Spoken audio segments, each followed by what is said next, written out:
एक जनी आई बड़ी अच्छा अच्छा ये हमारे आनंद भैया हैं और इनकी माता जी यानी हमारी माता जी का फरमाइश है कि हम वही गाना रात भर तो प्रियंका का चंदर का दोनों का गाना होगा लेकिन एक गाना हम वही सुनने के लिए आए हैं। जैसे आनंद है वैसे गोलू है। एगो हमार गाना बा लय हो छपरा जिला के भिखारी ठाकुर जी जगनी लेकिन ई रौला सब गाना हमर सुनले बानी हम मरियो जे तब रौला सब के सुने के पड़े। पति पत्नी के भाव आज के मेहरारू तो कह दे करी से 2 मिनट में जेकर पियावा बाहर आ जाता कि पियावा नदिया पटना बा आ देवारा लेकिन 10 साल पहले कोनो मेहरारू के बोलमुआ अगर पटने कमाए जाए तो पटना के तो सबसे ना करे वो कैसे करे उहे हमारे गीत के फरमाइश आनंद जी के माता जी कहले बड़ी वो गीत के बाद कुछ लिखाए है रूपा जी आई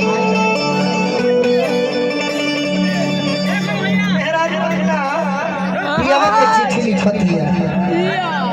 कैसे कहे तो गावना अरे कोरोना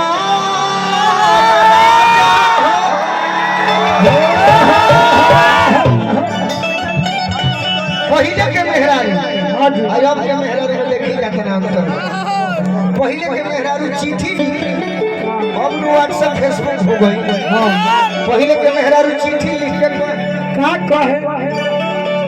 और हम भाव बना ली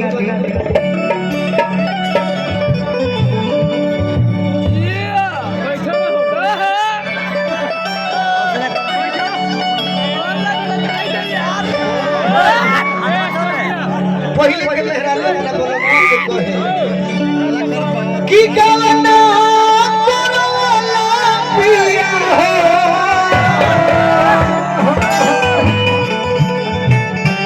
हमरा के जन सोना से ढेर के देहिया चलते घर घर बैठला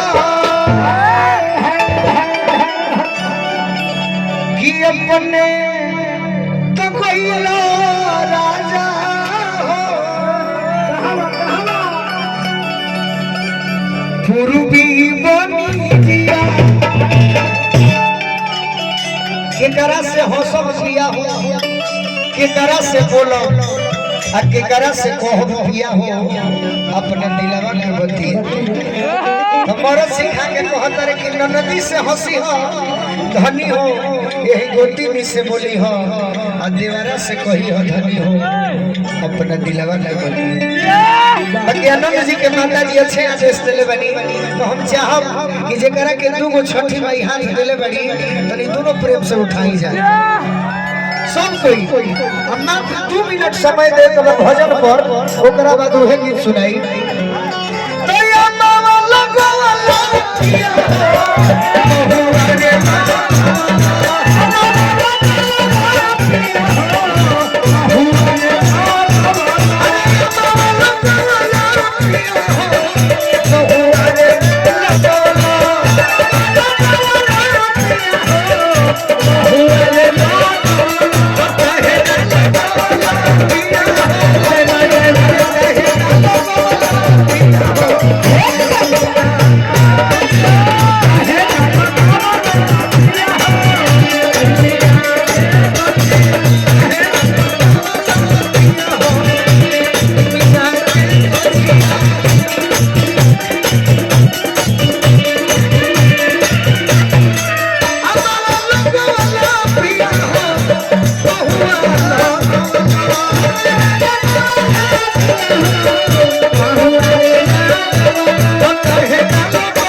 जाए दुआर पर के पुअरा बहर आम के पतई बहर तो हम जानो कि रुपये बाहर बाकी पोती दम बहस भिखारी ठाकुर जी के अरे प्यारी देश कमी देखे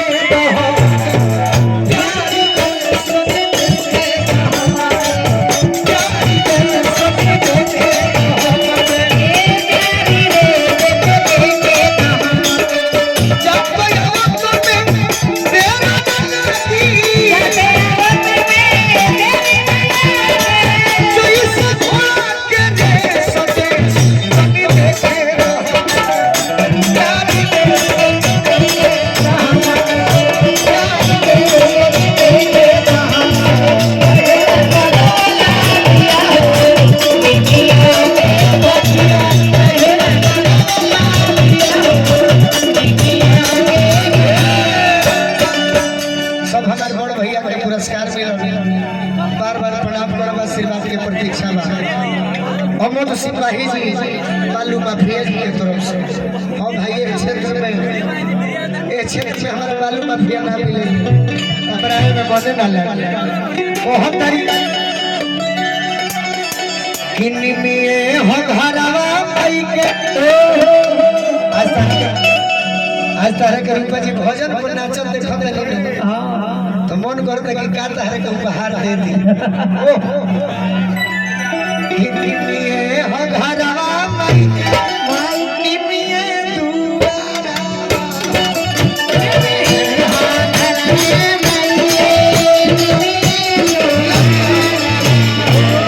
हवे थारी कबहू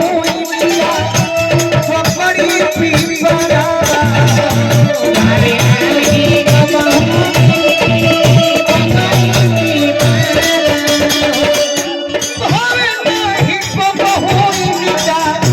पकड़ी पीपरा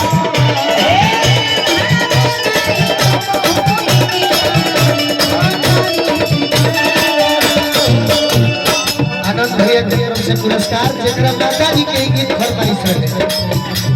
अनार लगवाला पिया हो और हम लगा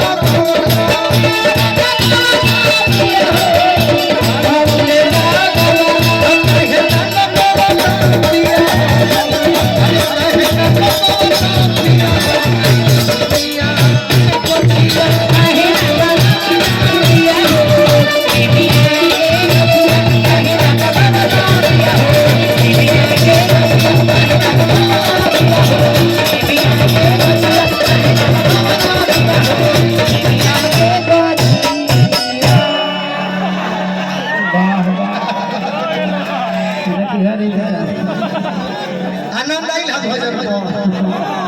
अब ये पुरस्कार रूपा जी के नाम ऋतिका के देते हैं। अगर हम कुछ तो निरौरा सबके मन लायक सुनाई नहीं।